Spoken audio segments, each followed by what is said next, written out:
Hello friends, welcome back to my channel নীলিমার small garden. দেখো lantana গাছ, ফুল গাছ কুড়িয়ে এসেছে অনেক, ঠিক আছে।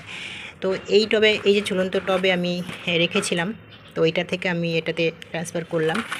কেন করলাম সেটা বলছি। যেহেতু এটা থেকে এটা বড় টব, এটাতে একটা গাছে এনাফ, একটার বেশি গাছ ঠিক মানাচ্ছিল না। হ্যাঁ, একটু টবটা বড় না, তার জন্য তাই এই প্লাস্টিক পটটা বাদ দিয়ে আমি এই যে দেখতে পাচ্ছ এটা বড় সাইজের এই মাটির টবে গাছ থাকলে ভীষণ ভালো। আর এই গরমে না মাটির টবে গাছ লাগাও, তাহলে গাছের মাটি সহজে শুকিয়ে যাবে না, আর মানে মাটি ঠান্ডা থাকবে। আর গাছগুলোও বেশ আরাম পাবে, ঠিক আছে। এই প্লাস্টিক টব একদম বাতিল করে দাও। গরমে, বিশেষ করে শীতকালে একদম ঠিকঠাক আছে, কিন্তু গরমে একদম মাটির টব সব থেকে বেস্ট। তাই যেহেতু দুটো গাছ আছে এখানে, হ্যাঁ, এটা দেখে বুঝতেই পারছো এটা রানী কালারের এবং এটা ইয়েলো কালারের, এই হলুদ কালার। তো রানী হলুদ এক জায়গায় আমি দুটো গাছ এটাতে বসিয়েছিলাম। এটা ছোট প্লাস্টিক পট, দুটোই কারণ, তার জন্য আমি এটার মধ্যে বসিয়ে দিলাম একটু বড় সাইজে একটু টব পেয়ে, বড় সাইজের টবে, এবং মাটিটা এটার থেকে একটু বেশি ধরেছে, তার জন্য এটা আমি ট্রান্সফার করেছি এটাতে। সেটা দেখাইনি, তো এখনই দেখিয়ে দিলাম। এখনই আমি এই টবে আমি লাগিয়ে দিলাম দুটো গাছ। তো এবারে আমি আরেকটা জিনিস করব, চলো দেখাচ্ছি। এই যে এটা একটা সাদা টগর গাছ, সিঙ্গেল পাপড়ি যে টগর গাছগুলো হয়, সাধারণ মানে যে টগর গাছগুলো সেগুলো। তবে এটা একটু অন্য ধরনের গাছ, হ্যাঁ। এটা হচ্ছে পুরো মাদার গাছ। এটা মাদার গাছ ছিল, তো আমি এই গাছটিকে পুরো তুলে ফেলেছিলাম, মানে এতটাই বড় ছিল গাছটি, আর ফুল কম হতো, তো আমি তুলে ফেলে দিয়েছিলাম। তারপরে ভাবলাম না, গাছ ফেলতে মায়া লাগে, তার জন্য আমি দেখো দেখে বুঝতেই পারছো কিছু কাটিং করেছিলাম। সেই মাদার গাছের গোড়াটা আমি এইভাবে কেটেছিলাম ছোট করে। এদিকে দুটো ডাল কেটে দিয়েছি, এদিকে দুটো ডাল কেটেছি, পুরো দেখে বুঝতেই পারছো সাব ফাঙ্গিসাইড লাগানোই আছে। তো এই গাছটা আমি আর গোড়াটা ফেলিনি। এই গোড়াটা না ফেলাতে, হ্যাঁ, আমি কি করেছি, অল্প মাটিতে এই ছোট্ট একটা গ্রো ব্যাগে বসিয়ে দিয়েছিলাম, যে হলে ভালো, না হলেও ভালো, অসুবিধা নেই এই ভেবে। তারপরে দেখি শিকড়গুলো পুরো কেটে, হ্যাঁ, অনেক শিকড় হয়ে চলে গেছে। পুরো রিপোর্টিং করেছিলাম, করার পরে আমি ছোট্ট গ্রো ব্যাগে বসিয়েছি, দেখো। তো এই আজ দেবো কাল দেবো করে ভিডিওটা দিতে পারছিলাম না, তো আজকে আমি করছি। আজকে ওয়েদারটা একটু ঠান্ডা আছে, তাই দেখো কাটিংয়ে কেটে দেওয়ার পরেও সে গোড়ার কাটা অংশটা, শুকিয়ে যাওয়া যে অংশটা, সেটা থেকে দেখো ডালপালা বেরিয়ে গেছে। হ্যাঁ, এই ফুলগুলো কিন্তু খুব সুন্দর হয়। একদম পয়সার মতন মোটা মোটা পাপড়ি হয়, পয়সার মতন গোল গোল ছোটো ছোটো সাদা, এবং পাপড়িগুলো ভীষণই মোটা। অন্য টগর ফুল যেরকম একবেলা পরে নেতিয়ে যায়, এটা কিন্তু সে না, এটা হচ্ছে মানে 2 দিন অন্তত একদম পুরো টাটকা থাকে। হ্যাঁ, 2-3 দিন এই গাছের টগর ফুলগুলো। তো দেখো, এটাকে আমি এই গ্রো ব্যাগ থেকে ছাড়িয়ে নিয়ে আপাতত দেখি এটাতে হয় কি না। এটাতে হবে না, এটাতে মানাবে না। আপাতত আমার কাছে কোনো টব নেই, এই যে একটা ভাঙা টব পেয়েছি, এটার মধ্যে জাস্ট আমি এটাকে এখন আপাতত বসিয়ে দিই, ঠিক আছে। তাছাড়া যত টব আছে সব ছোটো ছোটো, এই ছোটো টবে এই গাছ হবে না। তারপরে আমি রবিবারে তো বাড়ি চলে যাব, মানে বাপের বাড়িতে যাব। ওখান থেকে এসে বাপের বাড়িতে কিছু টব আছে, মাটির টব, কিছু টব আমি, এটা যেরকম আমার বাপের বাড়ির টব, এই টবটা আমি নিয়ে এসেছি।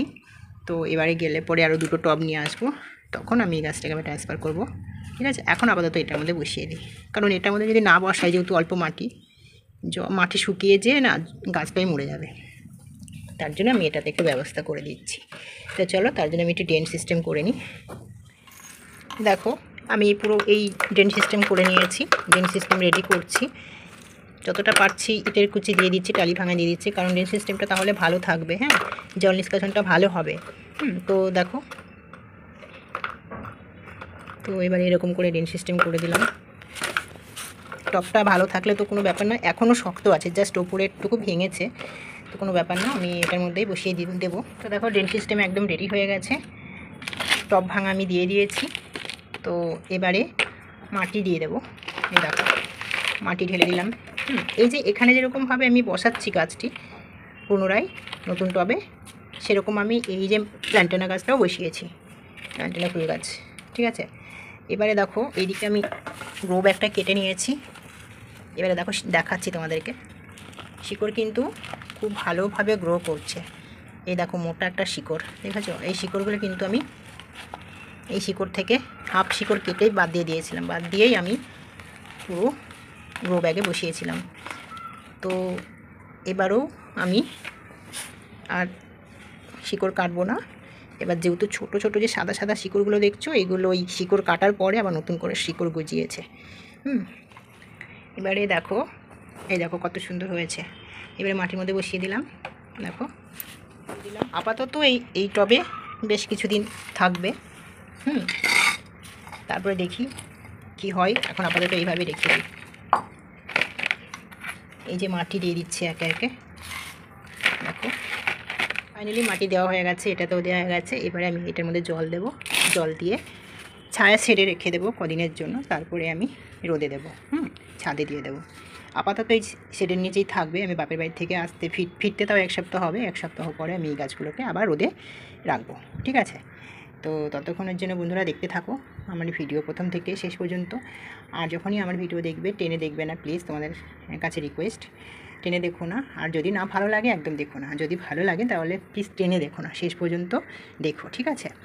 আর এই লান্টেনা ফুল গাছে কিন্তু যখন ফুল ফোটে খুব সুন্দর লাগে। রানী আর হলুদ একসাথে লাগিয়েছি। তোমরা যদি কেউ এই কালারের ফুল না এনে থাকো তাহলে কিন্তু বাড়িতে নিয়ে এসো একবার। ফুলগুলো ভালো লাগে দেখতে, আলো করে রাখে। আর তারপরে যদি একটা টবের মধ্যে 2-3 রকম কালার দিয়ে লাগানো যায় না, দারুণ লাগে দেখতে। তো আপাতত এইটুকুই থাকছে, ঠিক আছে? আর একটু মানে কি বলবো, 1 সপ্তাহের জন্য যেহেতু বাপের বাড়িতে যাচ্ছি বাবা মাকে দেখতে, তো কি বলবো, এই 1 সপ্তাহতে গাছগুলো জানি না কীরকম অবস্থায় থাকবে। তো মায়া লাগে এই গাছগুলোকে ছেড়ে কোথাও যেতে পারি না। তো এবারে মনে হচ্ছে একটু বেশি দিনই থাকতে হবে, কারণ আমার বাবা প্রচণ্ড অসুস্থ। কিছুদিন আগে তো আর একটা ফাড়ার মধ্যে দিন কেটেছে আমাদের, মানে আমার দিদির ছেলেটার কথা ভাবতে গেলেই কেমন লাগে। তারপরেও এখন আবার বাবা অসুস্থ হয়ে এসছে। মা তো আগে থেকেই অসুস্থ ছিল, মাও এখন প্রায় সুস্থ হয়নি, অসুস্থর দিকেই আছে। তার সাথে আবার বাবাও পড়ে গেছে। ভীষণ খারাপ লাগছে এগুলো ভাবতে। তাই গাছেদের প্রতি মায়া থাকলেও কিছু করার নেই, তাদেরকেও দেখতে হবে মা বাবাকে। আর একমাত্র আমি ভরসা এখন মা বাবার। তো এখন যেতে হবে আমাকে রবিবারে, তাই আজকে ভিডিওটি দেখিয়ে দিলাম তোমাদেরকে। প্লিজ তোমরা একটু পাশে থেকো, সাথে থেকো, যাতে আমি আমার বাবা মাকে একটু হেল্প করতে পারি, ঠিক আছে? তার জন্য আমি বলছি যে আমার ভিডিও যারা ভালোবেসে দেখো তারা প্লিজ তারা কেটে দেখো না, একদম শেষ পর্যন্ত দেখো। অনেক তোমাদের উপরে অনেক আশা। তোমরা যতক্ষণ না ভিডিও শেষ পর্যন্ত দেখো ততক্ষণ আমি কিছু করতে পারি না। এবং আমার চ্যানেলটাকে ফলো করো। চ্যানেলটাকে ফলো করলে আমি একটু মানে আমার বাবা মাকে একটু হেল্প করতে পারবো, ঠিক আছে? এখন মানে বাবা মা ছাড়া আমার মানে বাপের বাড়ির কেউ নেই আর কি। যারা আছে তারা তো আছেই, কিন্তু বাবা মা না থাকা যে কত কষ্ট সেটা সবাই জানো। তার জন্য তোমাদের কাছে একটাই রিকোয়েস্ট, তোমরা প্লিজ প্লিজ আমার ভিডিওগুলো একটু দেখো, প্রথম থেকে লাস্ট পর্যন্ত টেনে দেখো না। আর যারা এখনও পর্যন্ত সাবস্ক্রাইব করোনি তারা চ্যানেলটিকে সাবস্ক্রাইব করে দিও, আর আমার চ্যানেলটিকে ফলো করো। ওকে ফ্রেন্ডস, আর কি বলবো, এটুকুই বলার ছিল। তো আজকে এটুকুই। তোমরা খুব ভালো থেকো। ওকে, চলো টাটা।